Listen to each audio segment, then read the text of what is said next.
ये ग ही घेऊन आली यार सगळंच, मग कसं बोलायचं? राहू दे ना, बोल ना. हिला काय आला असायला?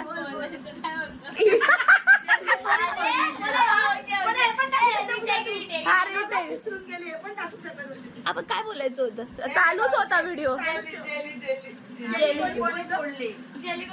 मी सांगू, ही सांगेल.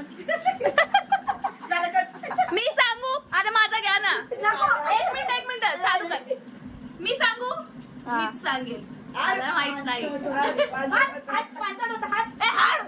ये सुन के मेरे कान बोले चुल्लू भर पाणी में डूबा जायचं मी. झालं भारी ना, सगळ्यात भारी आजी केली बघ, आखी पसरली. आजी म्हणते आता हळूहळू 2 वाजलेले. आजीकडे एवढं सगळं सामान पसरून